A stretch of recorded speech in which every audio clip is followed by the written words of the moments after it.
আসসালামু আলাইকুম সুপ্রিয় দর্শক শ্রোতা, আমন্ত্রণ জানাচ্ছি রেডিও নলতার বিকালের সংবাদে। আপনাদের সাথে আছি আমি মোহাম্মদ রবিউল ইসলাম।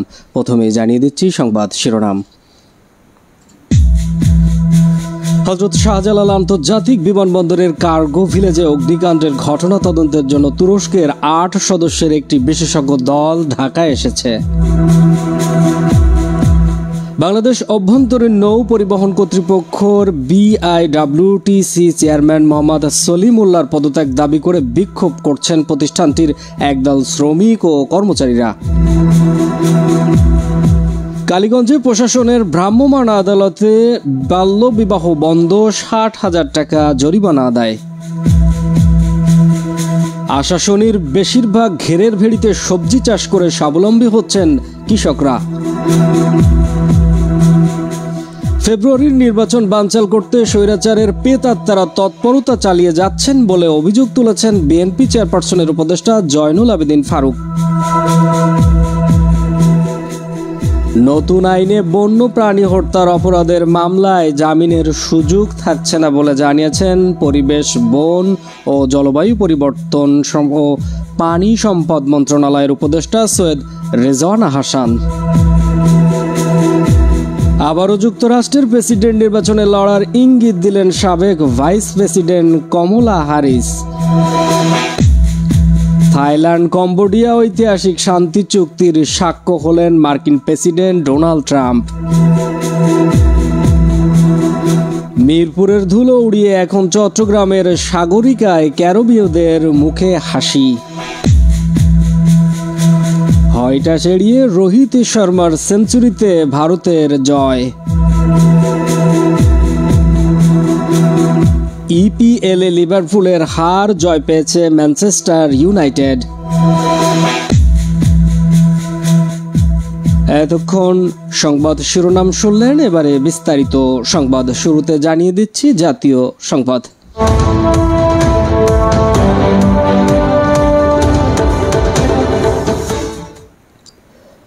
হযরত শাহজালাল আন্তর্জাতিক বিমানবন্দরের কার্গো ভিলেজে অগ্নিকাণ্ডের ঘটনা তদন্তের জন্য তুরস্কের ৮ সদস্যের একটি বিশেষজ্ঞ দল ঢাকায় এসেছে।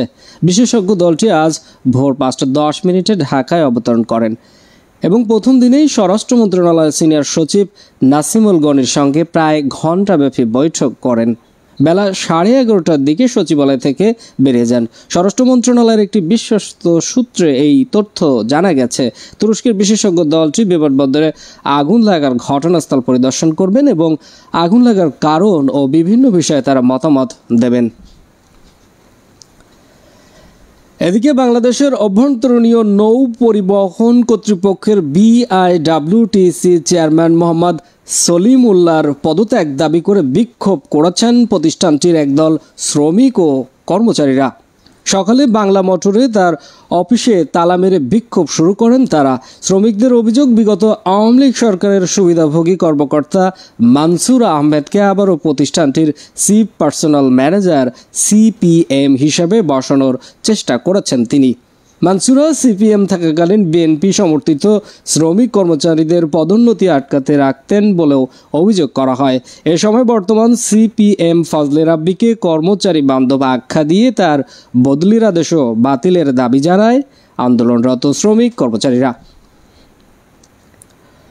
এদিকে ফেব্রুয়ারির নির্বাচন বানচাল করতে স্বৈরাচারের পেতাত্তারা তৎপরতা চালিয়ে যাচ্ছেন বলে অভিযোগ তুলেছেন বিএনপি চেয়ারপারসনের উপদেষ্টা জয়নুল আবেদিন ফারুক।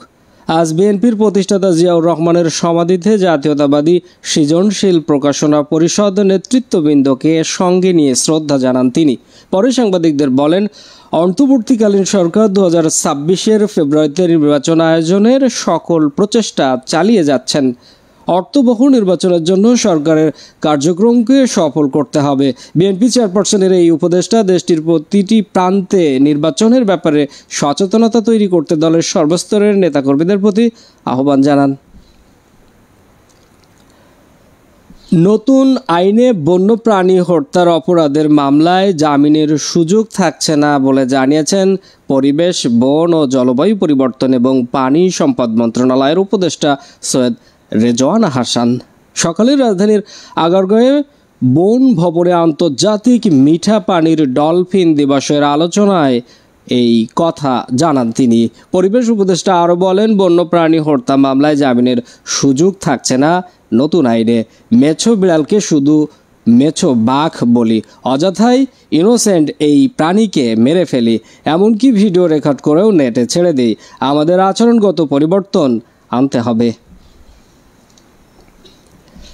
এবারে স্থানীয় সংবাদ।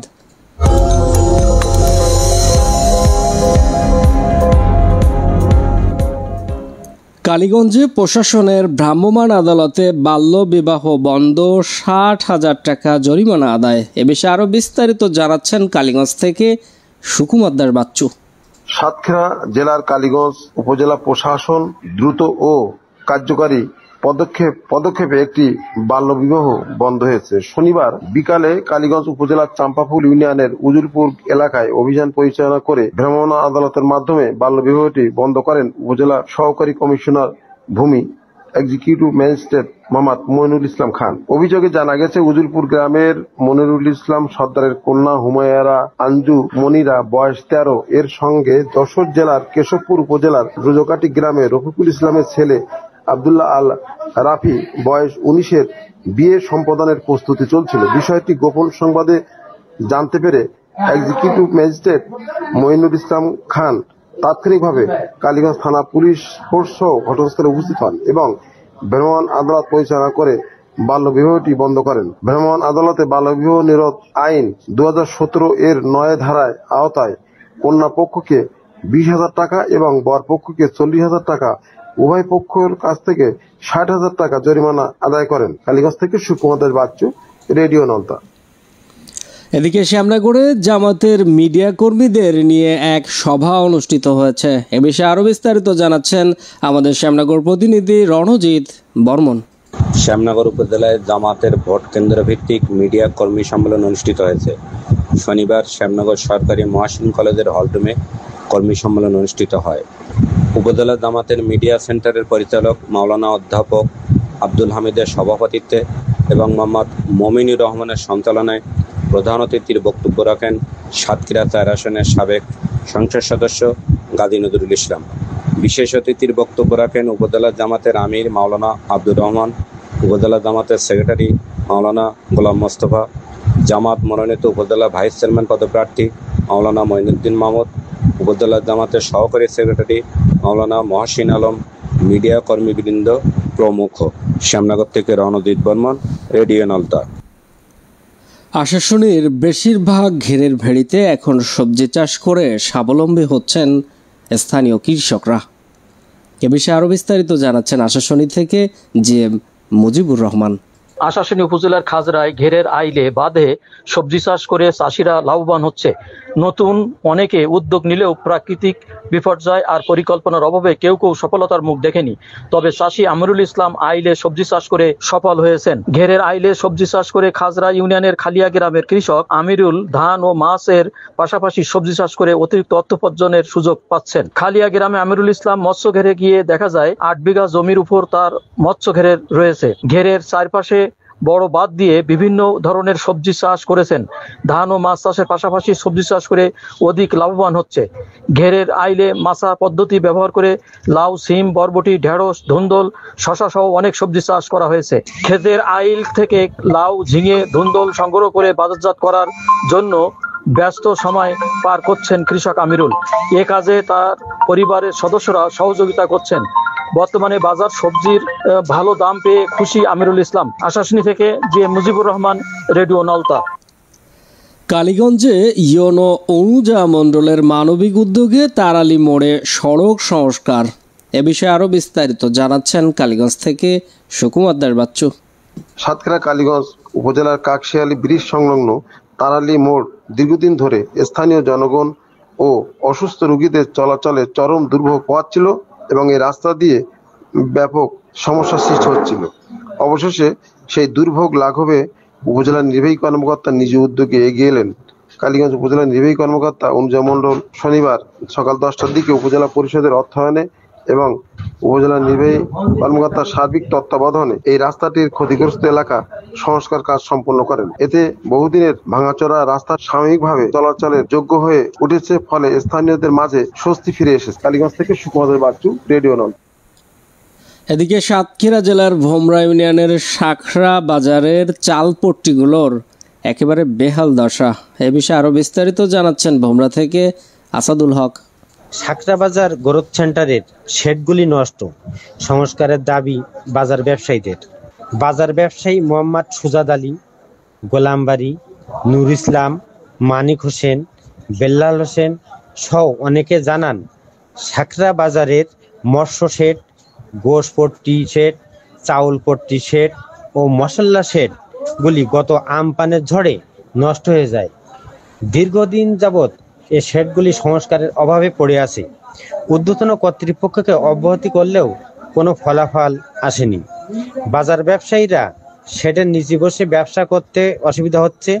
একটু বর্ষা হলেই মালামাল নষ্ট হয়ে যায়, আবার রৌদ্র হলে বসতে পারে না। সরকার প্রতি বছর শাখরা বাজার হতে 2 লক্ষাধিক টাকার রাজস্ব আয় করে থাকেন, অথচ বাজার উন্নয়নে কোনো কাজ হয়নি। শাখরা বাজার ব্যবসায়ীদের দাবি, সদর উপজেলা নির্বাহী অফিসার সহ ঊর্ধ্বতন কর্তৃপক্ষের নিকট দ্রুত শাখরা বাজারের নষ্ট শেডগুলি সংস্কার করে বাজার ব্যবসায়ীদের সুন্দরভাবে ব্যবসা পরিচালনা করার সুযোগ করে দেওয়ার জোর দাবি জানান। ভোমরা থেকে আসাদুল হক, রেডিও নলতা। শ্যামনগরে বিএনপির মনোনয়ন প্রত্যাশী মনিরুজ্জামানের গণসংযোগ অনুষ্ঠিত হয়েছে। এ বিষয়ে আরও বিস্তারিত থাকছে রণজিৎ কুমার বর্মনের আরও একটি রিপোর্টে। আসন্ন জাতীয় সংসদ নির্বাচনে বিএনপি মনোনয়ন প্রত্যাশী বিএনপি নেতা ডক্টর মোহাম্মদ মনিরুজ্জামানের গণসংযোগ অনুষ্ঠিত হয়েছে। শনিবার বিকাল 4টায় শ্যামনগর উপজেলা সদরের মাইক্রো স্ট্যান্ডে সাবেক উপজেলা বিএনপির আহ্বায়ক সুলাইমান কবিরের সভাপতিত্বে গণসংযোগ অনুষ্ঠানে প্রধান অতিথির বক্তব্য রাখেন সাতক্ষীরা 4 আসনে বিএনপি মনোনয়ন প্রত্যাশী সাতক্ষীরা জেলা বিএনপি যুগ্ম আহ্বায়ক ডক্টর মোহাম্মদ মনিরুজ্জামান মনির। এ সময় অন্যান্যদের মধ্যে উপস্থিত ছিলেন জেলা বিএনপি সদস্য লিয়াকত আলী, শ্যামনগর উপজেলা বিএনপির সাবেক সদস্য সচিব গোলাম আলমগীর, সাবেক আহ্বায়ক শ্যামনগর পৌর বিএনপি শেখ লিয়াকত আলী বাবু, ঈশ্বরীপুর ইউপির সাবেক চেয়ারম্যান সাদিকুর রহমান সাদেক, সাবেক উপজেলা যুবদলের আহ্বায়ক শফিকুল ইসলাম দুলু, উপজেলা কৃষক দলের আহ্বায়ক নুরুজ্জামান প্রমুখ। শ্যামনগর থেকে রণজিৎ বর্মন, রেডিও নলতা। এই খবর আপনারা শুনছেন রেডিও নলতা 99.2 FM থেকে। একই সাথে রেডিও নলতার অফিসিয়াল ফেসবুক পেজ থেকে সরাসরি আমাদের এই খবর দেখতে পাচ্ছেন। আপনাদের সাথে আছি আমি মোহাম্মদ রবিউল ইসলাম। এবারে জানিয়ে দিচ্ছি আন্তর্জাতিক সংবাদ।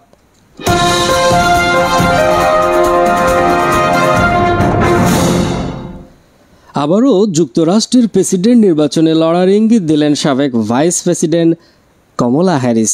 শনিবার ব্রিটিশ গণমাধ্যম বিবিসিকে দেওয়া সাক্ষাৎকারে জানালেন এই কথা। তিনি এখনও ফুরিয়ে যাননি।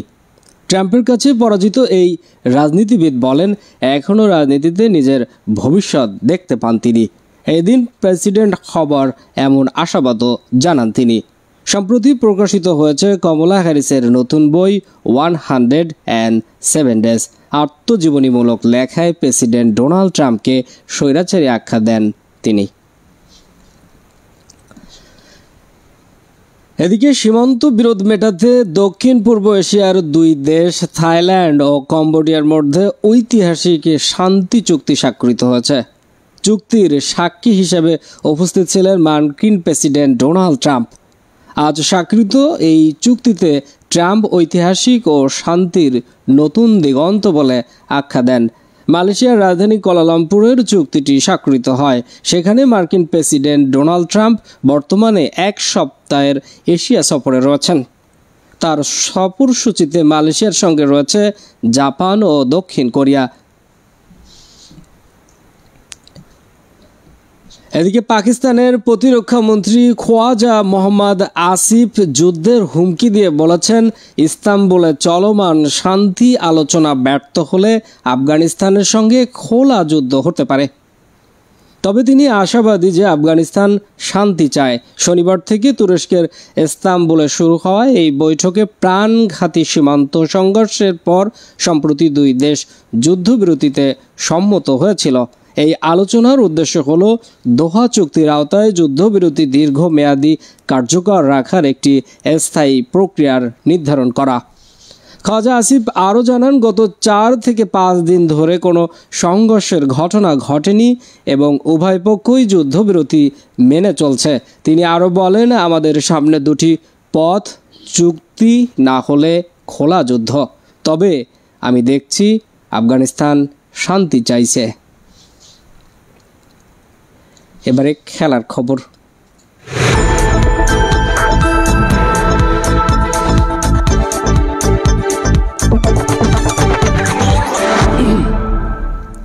ক্রিকেটের খবর। মিরপুরের ধুলো উড়িয়ে এখন চট্টগ্রামের সাগরিকায় ক্যারিবিয়ানদের মুখে হাসি। ওয়ানডে সিরিজে বাংলাদেশের স্পিন ফাঁদে পড়ে বারবার বিপর্যস্ত হয়েছে ওয়েস্ট ইন্ডিজ, কিন্তু সামনে যে টি-20 সিরিজ তার উইকেট যেন ভিন্ন বার্তা দিচ্ছে। চট্টগ্রামে পা রাখার পর থেকেই উইকেট নিয়ে কৌতূহল ছিল ক্যারিবিয়ানদের মধ্যে, আর সেই কৌতূহল দূর হয়েছে যখন নিজ চোখে সাগরিকার উইকেট দেখে খুশি হলেন ওয়েস্ট ইন্ডিজের প্রধান কোচ ড্যারেন স্যামি। বাংলাদেশের ক্রিকেট অঙ্গনে পরিচিত মুখ স্যামি। বিপিএলের অভিজ্ঞতা থেকে শুরু করে জাতীয় দলের বিপক্ষে নানা ম্যাচ তিনি দেখেছেন। এখানকার পিচের রূপ, রস, গন্ধ। তাই এবার কোচ হিসেবে মাঠে নামার আগেই উইকেট দেখে মুখে ফুটে উঠল হাসি। অনুশীলন শেষে সাংবাদিকদের মুখোমুখি না হলেও তার চেহারায় অভিব্যক্তি বলছে সাগরিকার উইকেট বেশ ভালোই লেগেছে ক্যারিবিয়ানদের। এদিকে রোহিত শর্মার অপরাজিত সেঞ্চুরিতে সিরিজের তৃতীয় ওয়ানডেতে দাপুটে জয় পেয়েছে ভারত। শনিবার অস্ট্রেলিয়ার দেওয়া 237 রানের লক্ষ্যে খেলতে নেমে 69 বল হাতে রেখে জয়ের বন্দরে পৌঁছে যায় ভারত। এদিন ব্যাট করতে নেমে ওপেনিং জুটি ভাঙার পর ভারতীয় বোলারদের চাপের মুখে পড়ে অস্ট্রেলিয়া। নিয়মিত বিরতিতে উইকেট হারানোর ফলে বড় স্কোর করতে পারেনি দলটি। 50 ওভারের আগেই 236 রানে গুটিয়ে যায় অস্ট্রেলিয়া। স্বাগতিক দলের পক্ষে সর্বোচ্চ 56 রান আসে ম্যাট রেনশের ব্যাট থেকে। এছাড়া মিশেল মার্শ 41 এবং ম্যাথু শট যোগ করেন 30 রান। 4 উইকেট নেওয়া হর্ষিত রানার বিধ্বংসী স্পেলে গুড়িয়ে যায় অস্ট্রেলিয়ার মিডল অর্ডার। 237 রানের লক্ষ্যে তাড়া করতে নেমে রোহিত শর্মা এবং শুভমান গিল গড়েন 69 রানের ওপেনিং জুটি। গিল 24 রানে হাজাউলের শিকার হলে এই জুটি ভাঙে। এরপর কোহলিকে নিয়ে 188 রানের পার্টনারশিপে তৈরি করে দলকে জয়ের বন্দরে পৌঁছে দেন রোহিত শর্মা। এবারে ফুটবলের খবর। ইংলিশ প্রিমিয়ার লিগে লিভারপুলের হারের দিনে টানা তৃতীয় জয়ের দেখা পেল ম্যানচেস্টার ইউনাইটেড। বেন ফোর্ডের কাছে 3-2 গোলে হেরেছে আর্নে স্লটের শিষ্যরা। প্রিমিয়ার লিগে ফিরেই ফের খেয়ে হারিয়েছে আর্নে স্লটের লিভারপুল। এদিন ঘরের মাঠে বল পজিশনে বেন ফোর্ড অনেক পিছিয়ে থাকলেও আক্রমণে এগিয়ে ছিল। ম্যাচের 5ম মিনিটে ডাঙ্গোর গোলে এগিয়ে যায় তারা।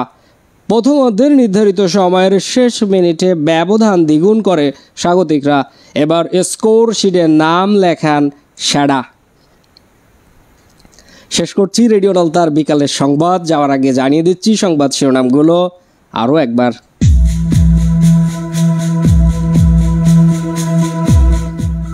হযরত শাহজালাল আন্তর্জাতিক বিমানবন্দরের কার্গো ভিলেজে অগ্নিকাণ্ডের ঘটনা তদন্তের জন্য তুরস্কের 8 সদস্যের একটি বিশেষজ্ঞ দল ঢাকায় এসেছে। কালীগঞ্জের প্রশাসনের ভ্রাম্যমাণ আদালতে বাল্যবিবাহ বন্ধ, 60,000 টাকা জরিমানা আদায়। আশাশুনির বেশিরভাগ ঘেরের ভেড়িতে সবজি চাষ করে স্বাবলম্বী হচ্ছেন কৃষকরা।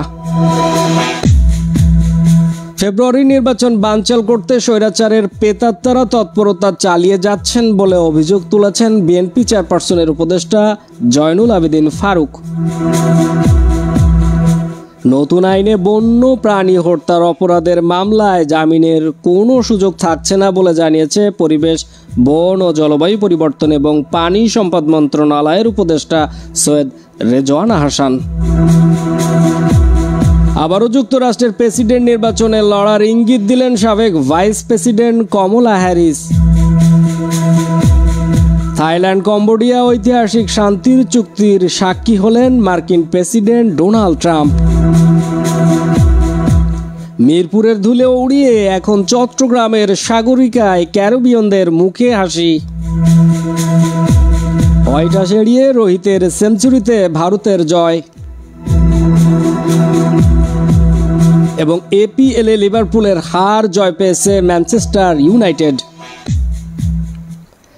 এতক্ষণ সংবাদ উপস্থাপনায় ও সংবাদ প্রযোজনায় আপনাদের সাথে ছিলাম আমি মোহাম্মদ রবিউল ইসলাম। তথ্য সমন্বয়ে আব্দুস সালাম, সার্বিক দিক নির্দেশনায় মামুন হোসেন। রেডিও নলতার সংবাদ বিশ্বের যে কোনো প্রান্ত থেকে শুনতে ভিজিট করুন www.radionalta.com। এছাড়া সরাসরি ফেসবুকে দেখতে ভিজিট করুন www.facebook.com/radionalta ও ইউটিউবে দেখতে ভিজিট করুন www.youtube.com/radionalta। এতক্ষণ আমাদের সাথে থাকার জন্য সকলকে ধন্যবাদ। আমাদের পরবর্তী সংবাদ রাত 8:30 শোনার আমন্ত্রণ রইল। আল্লাহ হাফেজ। বাংলাদেশ চিরজীবী হোক।